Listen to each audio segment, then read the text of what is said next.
the ruling outside the county assembly. Tulitoa mwelekeo. Mnakumbuka Baringo siku ile tulifanya maandamano hapa? Na tukasema reggae must stop. Reggae ilisimama, haikusimama.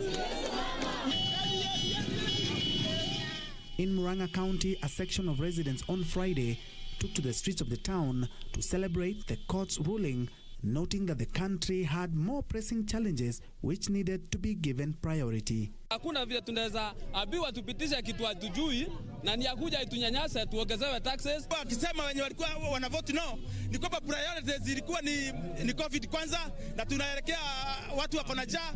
Kwa hivyo watu wa Murang'a wameshukuru sana. For Channel 1 News, I'm Ben Njue. And still on the BBI, the High Court decision to declare the Building Bridges Initiative bill unconstitutional has complicated the possibility of the country holding a referendum 12 months before the national polls as required by law. According to law experts, should the state appeal the High Court decision, the process of appeal will likely take time and the parties are subsequently likely to land at the Supreme Court. Our reporter Ben Njue highlights the impact of the High Court ruling on the BBI process and what next for the promoters of the BBI initiative.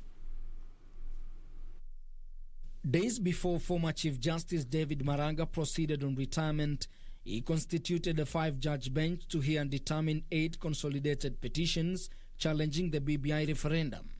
And 5 months later, the 5-judge bench led by Justice Joel Ngugi will deliver hard-hitting rulings that has shaken and altered the entire BBI process. The Constitution Amendment Bill 2020, which was developed by the BBI Steering Committee and is being promoted by the BBI Secretariat, is an initiative of the President. The President does not have constitutional mandate to initiate constitutional amendments through popular initiative and Article 257 of the Constitution. We expected a win, but not of this magnitude. We did not expect that the judges will give us 100% acceptance of our petitions. So it came as a bit of a shock, but a good one. Constitutional lawyer Elias Mutuma, who represented the Third Way Alliance party in the case, says the judgment has greatly dismantled both the process and the contents of the BBI. One word, BBI is dead because the court has pronounced it as dead, actually certified BBI as dead. In fact, not even dead, I would say stillborn, because they said from the very beginning, from inception, from the collection of signatures, from the debates to the county assemblies, debates to the National Assembly, the manner in which the president, established BBI task force to the secretariat, it was all flawed. According to law experts, the law, however, provides a recourse for the promoters of the BBI initiative, despite having been dealt a blow by the High Court ruling. There's only one option available to them, that is to appeal to the Court of Appeal, and they would be lucky if the Court of Appeal is to accept their appeal. Why am I saying that? Out of the 26 issues that were held by the 5-judge bench, all of them succeeded. I mean, I do not see the Court of Appeal departing from the judgment of the 5-judge bench because it was a well-thought decision. Even if the higher court overturns the decision of the High Court, legal experts argue the process of appeal will likely take time, consequently complicating the possibility of the country holding a referendum 12 months before the 2022 general elections as required by law. They have preferred to appeal. Should they win, we as the petitioners definitely are going to appeal to the Supreme Court. And should they lose, I do not see them just settling and agreeing that the Court of Appeal is the final arbiter. They will still go to the Supreme Court. There's a possibility that this matter moves to the Apex Court. The Supreme Court has no issues as to quorum, as any odd numbers may listen to the issue, but it would be prudent for such a great matter of public importance and wait to be determined by the whole Supreme Court bench. It has taken us at least 5 months to come up with a judgment, and it was very commendable of the judges to even expedite the process. The Court of Appeal process is not any simpler. We do not have any shorter time limit. We cannot have a judgment from the Court of Appeal in less than 2 or 3 months from now. So that takes us to where? Almost in in August, and from there we move to the Supreme Court. It means that the least we can have a final arbitration of this matter, if we were to proceed all the way to the Supreme Court, will be any time past October. By that time, in my view, it would be too late to even conduct a referendum. In a 5-hour judgment that dealt with over 20 issues of law, the 5 judges arrived at the decision that the current Independent Electoral and Boundaries Commission, IEBC, is not properly constituted. Experts argue that the finding put the fate of several by-elections conducted by the Commission in the balance should they be challenged in court. That means that any business that they conducted in the last few years after the resignation of the other 3 commissioners, that decision in itself is questionable. So it would mean that those by-elections are questionable. As to the other by-elections that are still pending, I would even doubt, because you see, a permanent injunction was issued to proceed. So IBC cannot even purport to proceed with any business until it is properly constituted. But even as the verdict continues to elicit mixed reactions, the High Court has put a stronger marker as a progressive and transformative court. Ben Njue, reporting for Channel 1 News. Elsewhere, President Uhuru Kenyatta has appointed Justice William Ouko as a Supreme Court judge weeks after the Judicial Service Commission nominated him for the job. The announcement was made via a Gazette notice dated May 13, 2021. Justice Ouko had interviewed for both Chief Justice and for Supreme Court judge positions. He will replace retired Justice Professor Jackton Ojwang at the Supreme Court, which is now well constituted with 7 judges. And prior to the appointment, Justice Ouko was president of the Court of Appeal.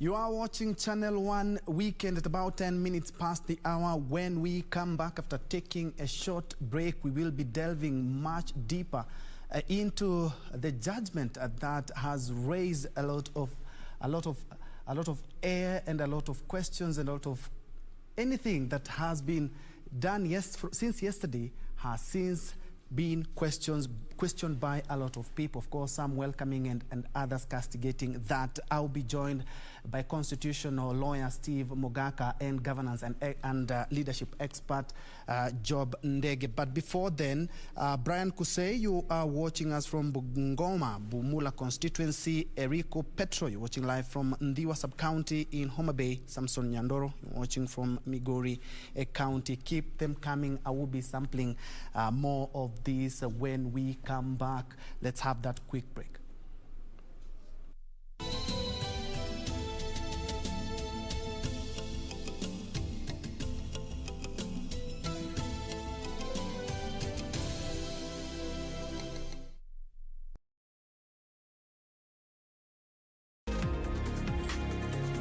Did you know life is uncertain?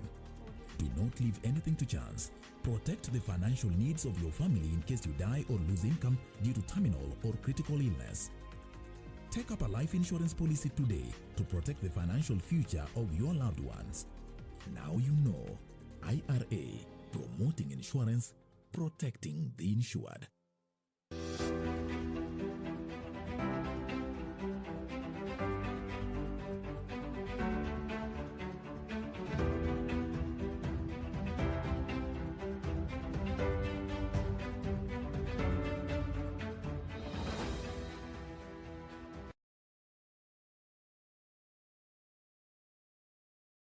Je, umeomoka? Kama hujaomoka kwenye QuickBin ndio mambo yote. Hapa tuko na fridge, kodi yake ni CM.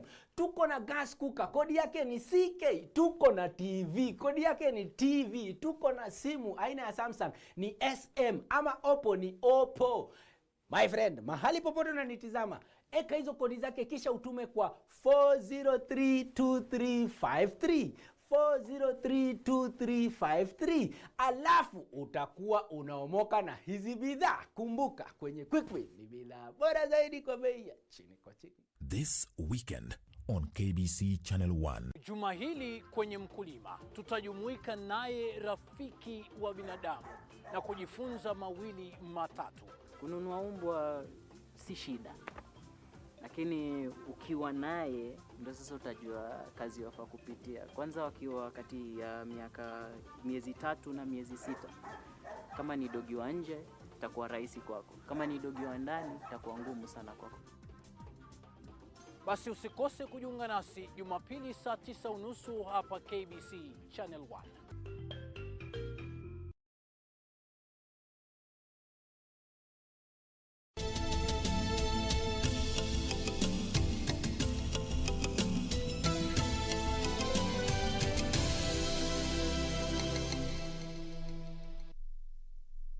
Welcome back. This is Channel 1 Weekend, and yesterday the High Court did talk about the BBI amendment bill, or the whole process being unconstitutional, and of course gave 15 orders in the same regard. And joining me now in studio, two gentlemen, a very formidable tag team, to help us delve much deeper to know what next for the BBI proponents. And on my immediate left, we have constitutional lawyer Steve Mogaka. Welcome. Good evening, viewers. And on my extreme left, we have Job Ndege, a leadership and governance expert. Gentlemen, it's always a pleasure having you on board. Perhaps like 30 minutes, 30 seconds. What do you make of the gazettement that was done today? Perhaps people were expected next week, remembering that Justice Ouko is the president of the Court of Appeal, and I'm quite sure, if you ask me, is that from Monday we are going to be seeing a lot of traffic at the Court of Appeal. Ndege. Yes, I think first of all, he was a good choice. Yeah, if you looked at the interviews, amongst the top 3 will be Justice Ouko, lawyer Fred Ngatia, and Justice Martha Koome, in whichever order that one will want to take. So given that 2 of them have moved up to the Supreme Court, then that's good. Secondly, there has been a lot of rumors going around that the Court of Appeal has 8 judges. They don't have 8 judges. They're about 18, in fact. So work will still go on, though they are really stretched. Remember that about 11 of the 40 that the president has yet to assent to was supposed to be earmarked for the Court of Appeal.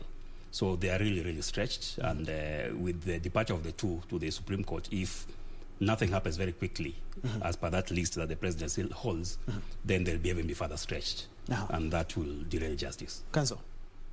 Thank you. First say Ramadan Kareem to our Muslim brothers, and secondly, I want to congratulate Lord Justice William Ouko for being gazetted as now doubtlessly a Supreme Court judge. And on behalf of the alumni of Kagumo High School, and particularly Mohoya House, where we resided with you are in school together. You've had it. William Ouko has made us proud, and we wish him very well up there. And regarding the status of the Court of Appeal at the moment, there is quorum.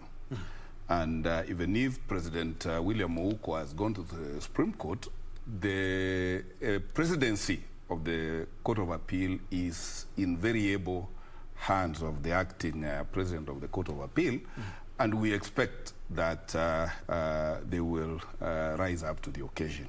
And still on the same council, yesterday the High Court did even, of course, it poked holes on the whole process. The 5 judges unanimously agreeing that this whole exercise is unconstitutional.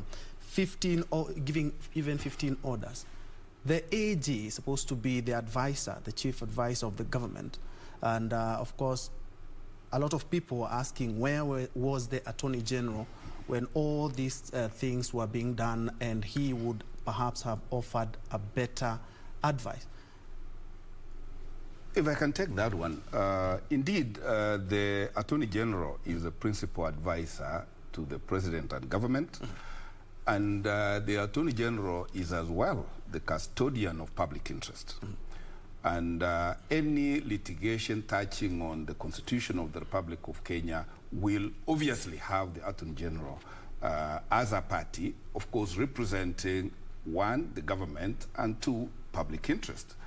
And the questions that were brought to the High Court for interpretation are novel, because remember, this is the first time we are conducting an amendment of the 2010 Constitution. So it's a learning exercise for all of us. Let us not judge anybody very harshly, because everybody is dealing with this first baby for the first time. And whatever advice the Attorney General has been giving, remember, this has been a popular initiative. And really, contrary to what is being propagated, this is not a government project. This is a popular initiative, and therefore, the Attorney General was really not having a very active role in dealing with any advice relating to this matter. And be it as it may, the High Court has pronounced itself on what the petitioners presented to them, and based on the evidence that was presented to the High Court, and they have rendered their duty in accordance with the Constitution as it is today. But I say, let's not have anybody open champagne bottles, because the journey of, if I can call it reggae, has now moved to the court corridors, and we want to see how it progresses until the apex court pronounces itself. Ultimately, it is no time yet to know which way BBI. Indeed, of Council is talking about it was only a pit stop for the BBI reggae train. But Ndege, some of the things that were brought about in the court during the argument, and of course in the 15 orders that were given by the High Court, it talked about the president cannot initiate a popular initiative, but someone can argue in court that the president is still a Kenyan. Yes, in fact, it's very interesting. The bench was good, had some of the brilliant minds we have in the High Court. The judgment, it was an academic judgment, I'll give them an A+.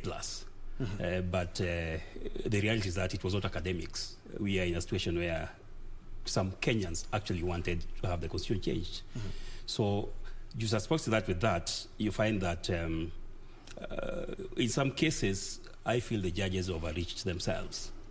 In some cases, they made interpretation of the law as it is, and law can be interpreted in several ways. So if someone is dissatisfied, then they have the option of appeal, which the BBI steering committee and the promoters have actually said they are going to appeal it. So I will summarize that some of the rules, like for instance, the president cannot initiate a popular initiative. That's not clearly stated in law. And to the best of my knowledge, a judge or a magistrate or a judiciary is supposed to read the law as it is written. They're not supposed to write law.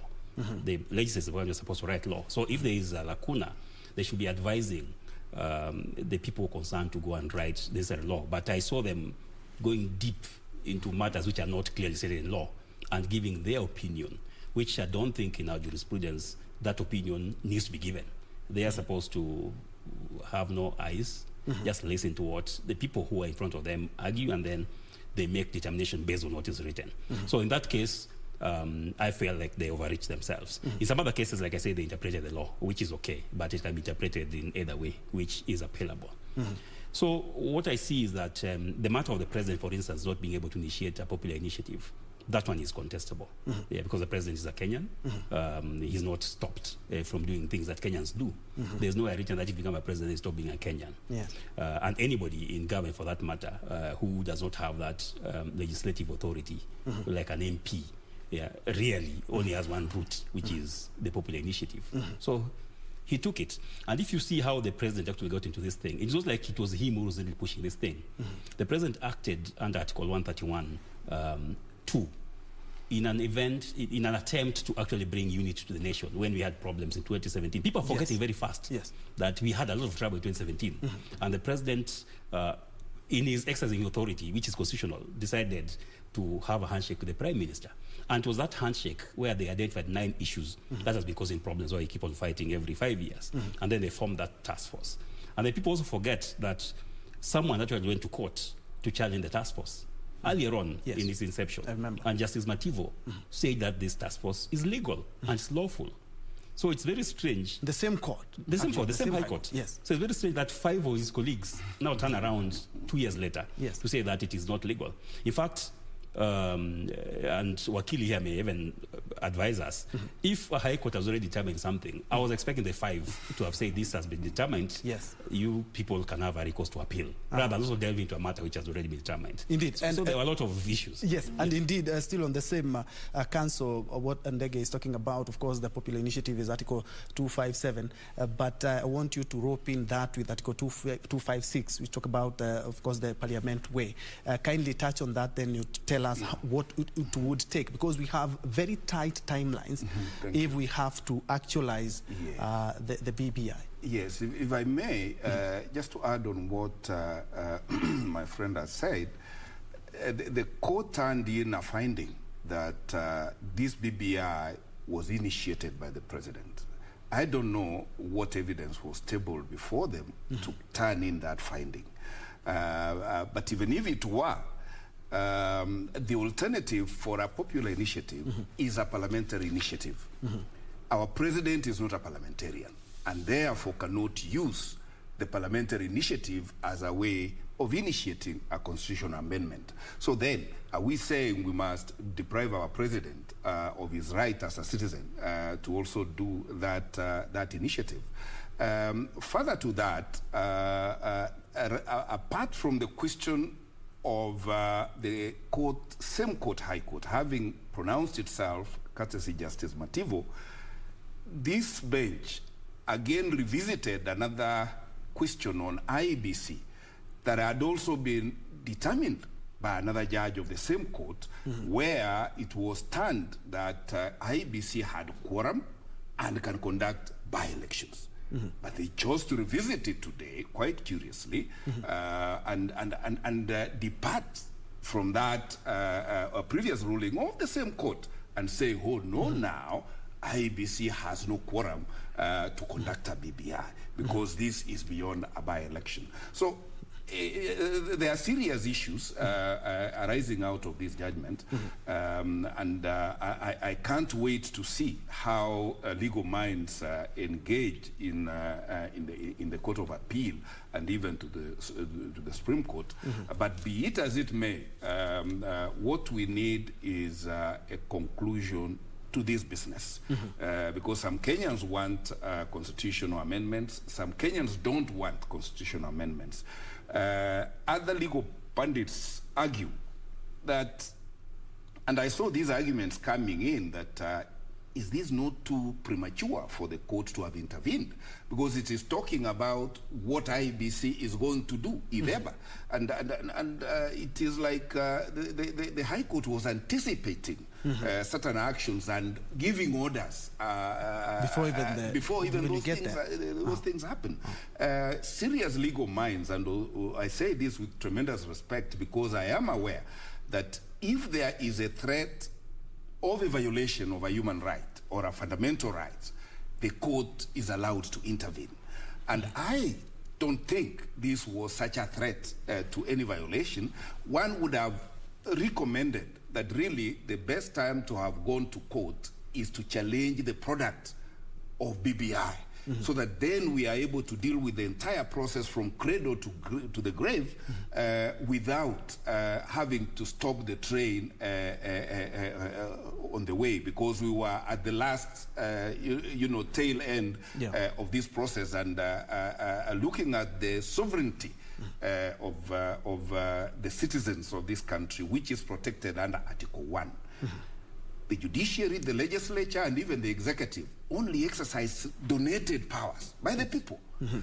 And therefore, one would have argued that the ultimate decision of which way BBI should have best been placed in the hands of the people under Article 1, they would have resolved this thing. And that should have been the correct time for me for judicial intervention. For now, it is somewhere in the air, and I will not be surprised if the Court of Appeal suspended that judgment and said there is no prejudice that will be served to those petitioners if this process was concluded, the result can still be overturned without any consequence. And perhaps the IBC has also had a backlash when we read the ruling itself, just as Council has talked about. Yes. And what it did, does it mean that somebody can challenge anything that IBC has done, since the High Court is talking about it was not well constituted? You know, we have also carried out, we've seen by-elections, and of course we've had some comments from some of the lawyers. Yes, that's a quagmire that we're in, because if that judgment stands, that the IBC is not properly constituted, then somebody may dash to court and try to have relief on so many things that IBC has done. But like my Wakili friend has said, there was actually Justice Okwany's ruling on the IBC as well. Yes. And she said that the IBC is properly constituted. In fact, if you look at Article 250, which deals with the commissions, it says minimum 3, maximum 9, and they have 3. And then if you interrogate that issue of quorum using the statute, where they're saying that there are 5. If you have 5 people, it means 3 are a majority. So if these 3 concur anyway, as they are sitting, they are a majority. So the practicality of what the distinguished 5-judge bench were talking about comes into question. So yes, people may dash to court because they have opened a floodgate. And it's only the hope that the Court of Appeal now can, with finality, decide from the 2 rulings of the High Court, Justice Okwany's and the 5-judge bench, which one stands in law. And once they do that, then it becomes easy and safe for all those people who have moved. Because someone can even move to election petition court and say, I lost from a process which was illegal from the beginning. Yes, indeed. And that becomes a very serious issue. That would also open up another kind of another issue altogether. But still on the same, Council, as we wind up in 30 seconds, should have the 5 judges perhaps read the mood of the country? Of course, we are on the, as you said, we are on the last stage, because looking at we have already done the counties, we've already done the signature verification, we've already done the National Assembly and also the Senate. Yeah, they putting should Kenya's interest first, right? They should have, but there is this doctrine in judiciary that judges are supposed to employ their minds and disabuse themselves of anything happening out there. So they are blind and deaf to what is happening out here, and what they were dealing with is the material placed before them vis-a-vis the Constitution of the Republic of Kenya and the laws as enacted. So to that extent, I cannot fault the judges. In fact, they tried their best. Save for a few instances of overreach, I think the judges rendered a brilliant job, given that this is the first time such a mountainous petition was placed before the High Court. Indeed, unfortunately, we are out of time, but we have a lot that we can talk about. And of course, looking at the timelines, they are quite lost. Your final thought, Job, because looking at the timelines that we have, is it possible to still have that referendum? They have the Court of Appeal, and they also have the Supreme Court, which they can actually lodge a complaint after the Court of Appeal. It's difficult because August 8th, there should be our cutoff before making amendments that can be useful for the election of next year. So yes, the referendum can happen. It may even happen during the election year. It can happen in a post-election year. But for now, I think we just have to watch the legal battles, because this matter is going to reach the Supreme Court. Whoever loses the Court of Appeal is going to take a chance at the Supreme Court, and that may take us a while. So as that happens, then I think the BBI promoters will also go back to the drawing board and see what else can they be doing. They say today that they are going to go on popularize the initiative, but they have to now mind the timelines. What is it that they want to achieve? What is it that the president and the prime minister also want to achieve? They had some legacy issues that they wanted to achieve as well before 2022. Now they may have to go back and see how else can they achieve that as we walk out the legal minefields on so a very busy week we're expecting next week. Indeed, thank you so much, gentlemen, for making time. Steve Mogaka, who is a constitutional lawyer, and we also have Job Ndege, who is a leadership and governance expert. Moving on to our news is that Kenya's coronavirus positivity rate now stands at 10.7% after 392 people tested positive for the disease in the last 24 hours from a sample sample size of 3,668 screened. The youngest patient is a 2-month-old infant, while the oldest is 95 years old. The total number of COVID-19 fatalities now stand at 2,976 after 8 new deaths were reported during a similar period. Since March 2020, Kenya has seen the coronavirus numbers rise to 165,112. In the last 24 hours, 392 more infections were reported from 3,668 samples tested, and this pushes the viral positivity rate to 10.7%. 8 deaths have been reported between Thursday and Friday. 1 occurred within the last 1 month, and 7 are late deaths reported after conducting facility record audits. Kenya has so far lost 2,976 patients to COVID-19 disease. On Friday, 184 patients recovered from the disease, 152 from the home-based care and isolation, while 32 from various health facilities. Total recoveries are 113,432, of whom 82,450 are from home-based care and isolation, while 30,982 are from various health facilities. As of Friday, a total of 933,436 persons received the first shot of the Oxford AstraZeneca vaccine, with the Minister of Health projecting a further delay of the second doses of the vaccine as India blocks export. The first group to be immunized in March this year was expected to take their second jab at the end of April. However, the National Task Force on COVID-19 Vaccines Deployment and Vaccinations revised the interval period for the administration of the second dose to 12 weeks. This as the U.S. Centers for Disease Control and Prevention now says fully vaccinated people no longer need to wear a face mask or stay 6 feet away from others in most settings, whether outdoors or indoors. However, CDC Director Rochelle Walensky says fully vaccinated people should still wear masks where required by American federal, state, local, tribal, or territorial laws, and abide by such rules and regulations, including from local businesses and workplace guidance. If you are fully vaccinated, you can start doing the things that you had stopped doing because of the pandemic. We have all longed for this moment when we can get back to some sense of normalcy. Purity Museo, Channel 1 News.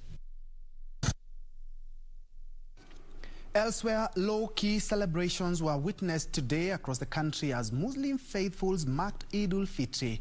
In adherence to the COVID-19 health protocols in place, recreation facilities, parks and beaches remained closed to the public, forcing many to turn to indoor family celebrations. President Uhuru Kenyatta is among leaders who have sent messages of goodwill to the faithful, reminding them of being their brother's keeper throughout the season. This is the new normal for Muslim faithful in Mombasa County. On Friday, they marked the Eid-ul-Fitr celebrations quietly.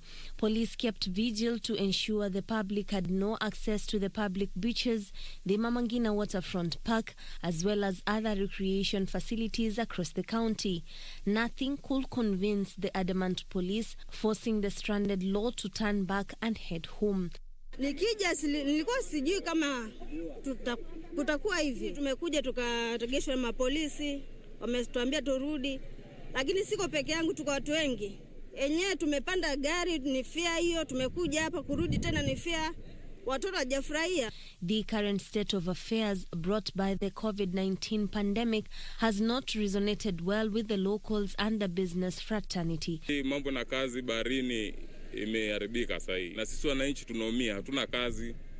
Vijana, wazee wetu pia wanateseka. Sisi tulikubali kila kitu tuweke ikiwa sawa kupitia corona. Lakini sisi tuona sisi ndio twanyanyaswa. Watu wengine Kenya nzima wanafanya kazi, lakini sisi hatufanyi kazi. Earlier in the day, Muslim clerics led hundreds of faithful gathered at the Ronald Ngala Primary School in morning prayers. The imams taking the chance to condemn the killings in Palestine, calling for international interventions. Wenzetu walikuwa wanafunga mwezi wa Ramadhan huku wako chini ya mabomu na huku wakiwa wanaswali wanatupiwa masala ya mambo ya tear gas, and I think it is important sauti ya kila mmoja iweze kusikika. Palestine, hali ile si hali nzuri, na Umoja wa Mataifa wanajua juu ya jambo hili na wanaona jambo hili. Ni wakati sasa watoe sauti yao. It was the same script, different cast in Malindi, Kilifi County, as Muslim clerics led by Faisal Al-Modi as they condemned the Israel-Palestine war.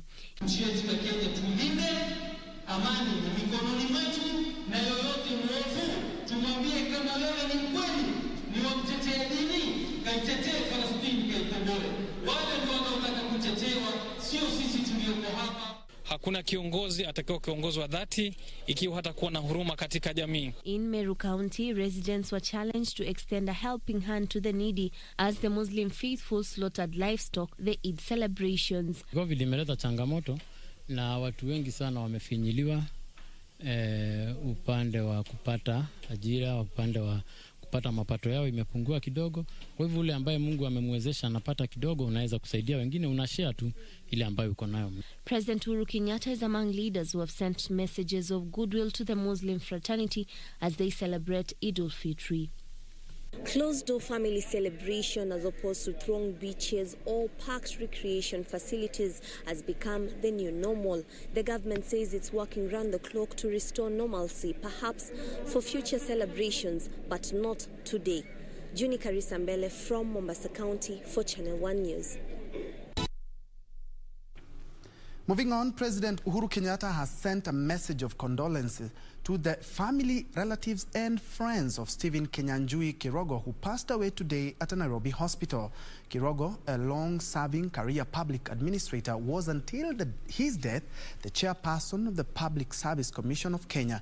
President Kenyatta eulogized the late Kirogo as a distinguished public servant. The head of state pointed out that it is through Kirogo's steadfastness and foresight, that transformational programs such as the Public Service Internship Program took off. Prior to his appointment as chairperson of the Public Service Commission, Kirogo served as the principal administrative secretary, assistant secretary to the cabinet in the Presidency and Cabinet Affairs Office since the year 2012.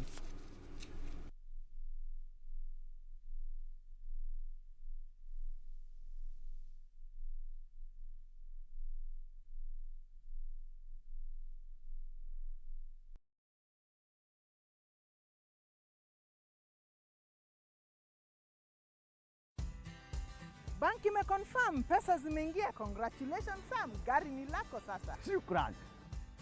Oi boss, si uniache insurance yako nitumie kabla nijipange. We, insurance ya gari haiwezi kuwa transferred kwa mtu mwingine. Sina habari na nikuulize, hii comprehensive insurance inakava vitu gani? Comprehensive motor insurance inakava gari linapoharibika wakati wa ajali pamoja na uharibifu wa mali ya mtu mwingine, gari likiibiwa au likichomeka. Pia inakava passenger wa gari lako na passenger wa lile gari lingine kunapotokea ajali. Kwani umenisahau mimi kama driver? Dereva hakui covered na comprehensive insurance, ila anajitafutia personal accident cover. Umenichanua. Rose, acha nishughulikie hiyo insurance, nitakujia gari kesho. Okay, sawa. Yeah. Ujumbe huu umeletwa kwako na IRA. IRA, bima bora kwa taifa.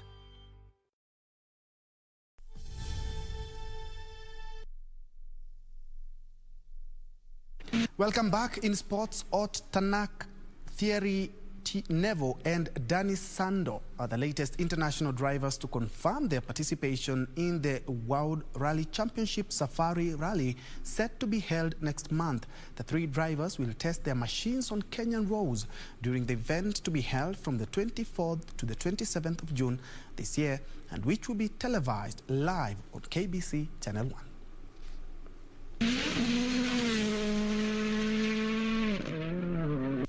Both Tanak Theory Novel and Danny Sodo will compete in next month's WRC Safari Rally in Kenya. Tanak is currently teamed with Martin Javorja and is competing for Hyundai in the World Rally Championship. In the 2017-2018 seasons, Tanak finished third in the overall drivers' standings, behind rivals Theory Novel and Sebastian Oga. Tanak achieved his maiden Drivers' World title in the 2019 World Rally Championship, making him the first Estonian to win the Drivers' Championship, the first non-French to win the title since Peter Solberg in 2003, and the first for Toyota since Didier Auriol in 1994.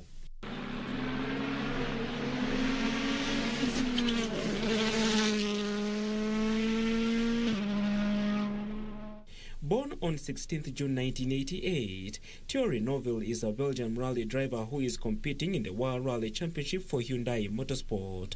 During his career, he has finished as runners-up in Drivers' Championship 5 times, in 2013 and from 2016 to 2019. He helped Hyundai win the first manufacturer's title in 2019, as well as repeating the feat in 2020. His current co-driver is compatriot Martin Weidag. Danny Sodo began in motocross when he was 12 years old and first drove in a World Rally Championship event at the Rally Catalunya, the Spanish round of the series, in 2003 in a Mitsubishi Lancer Evolution 7, finishing 18th overall. He won the Spanish Junior Championship that year and retained the title in 2004, while also accumulating further international experience at the WRC events in Argentina, Germany, France and Spain. The WRC Safari Rally will be held from the 24th to 27th of June this year and will be televised live on KBC Channel 1.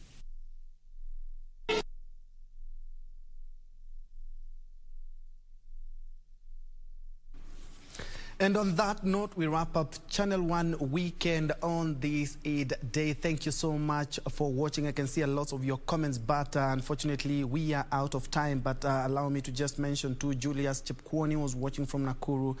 We also have Enos, who was talking about, may the Lord comfort those who lost their kings, of course, to the many accidents. Following from Cape Ben Njue, the interview is very good and an eye-opener. That is what the interview that we had with the two gentlemen. Thank you so much. My name is Ben Njue. Lucy Mwaura has been our sign language interpreter for tonight. Remember, Sports Fun, we have a treat for you at exactly 10. Good night.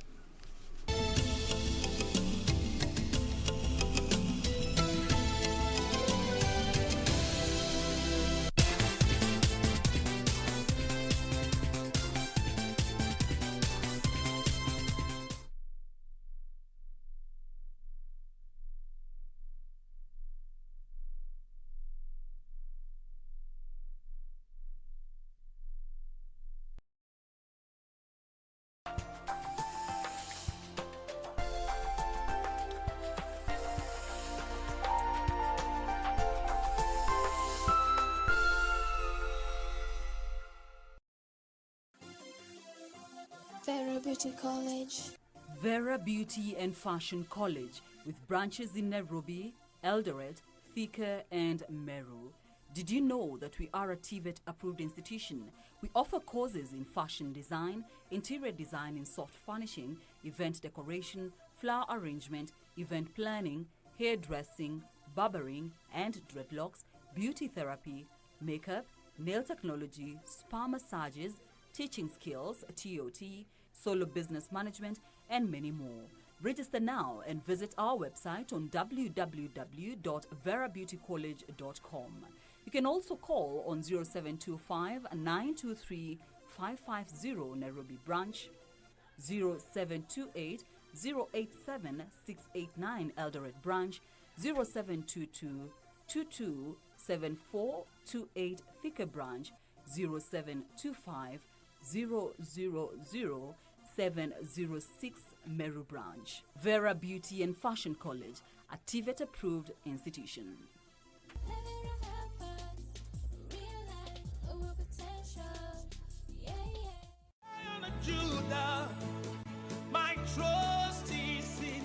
Jumapili hii kwenye runinga ya KBC, ungana naye Askofu Michael Wanderi wa kanisa la Christian Foundation Fellowship Kiambu kuanzia saa 1 hadi saa 2 asubuhi. Ningetaka nikwambie, our Jehovah God, because the Bible says he is the same yesterday, today and forevermore. He is able to take you to a place of abundance. He is able to take you to Rehoboth in the name of Jesus Christ. Kipindi ni neno la neema, ukiletewa naye Askofu Michael Wanderi wa kanisa la Christian Foundation Fellowship Kiambu.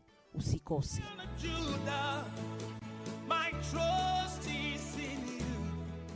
Kupata skiza tune hii curfew, dial star 811 star 816 hash. Wewe, nitarutisha simu yako tu sahi. Nakimbia mbio, nimetolewa mbio. Unajua curfew ile nipata kwa njia. Nimepita kwa ratibu kama risasi kuliko hata risasi mbio. Lakini sasa hivi niko karibu nyumbani bwana. Nitakupiga nikifika nyumbani. Wewe unajua curfew sitaki polisi wanishike.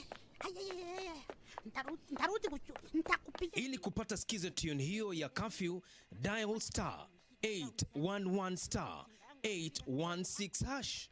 Star 811 star 816 hash. Next on. When they told us it was cancer, they explained how they would treat it, and they told us we would be there for 6 months. The rates of suicide, because there's a lot of suicide also when it comes to schizophrenia, is about 0 to 5%. Cause we're differently abled, differently. Every Saturday and Sunday, KBC rejuvenates your weekend with gospel tunes and strengthen your faith with the word.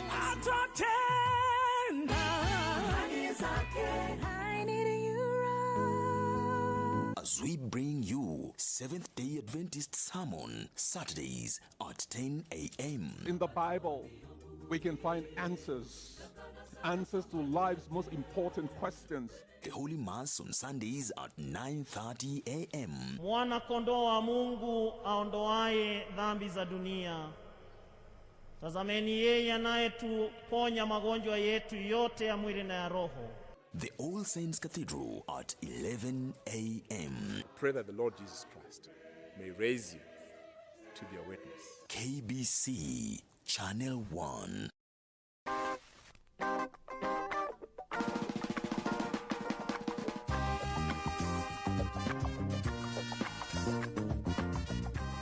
Kulichukulia kwa mfano ndani ya matatu.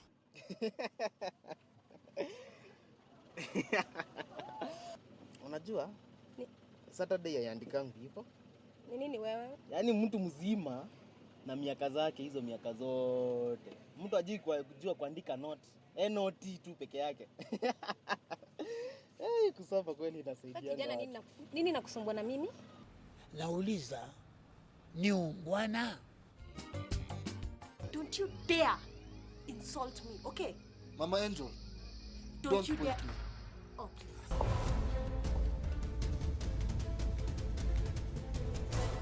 Let the dead bury. They are dead, right?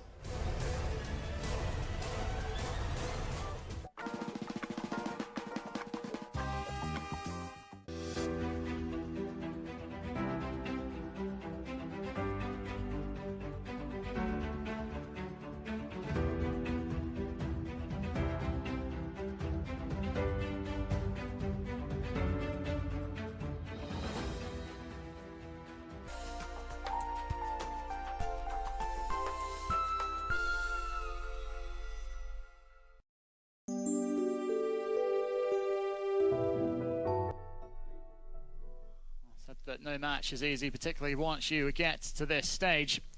It's all about how you approach these sorts of encounters. And whatever the situation in terms of injuries and players unavailable, that's just something you have to come to terms with.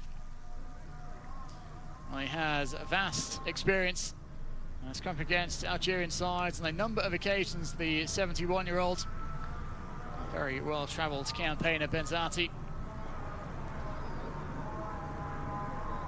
North African derbies, always a challenge at the best of times.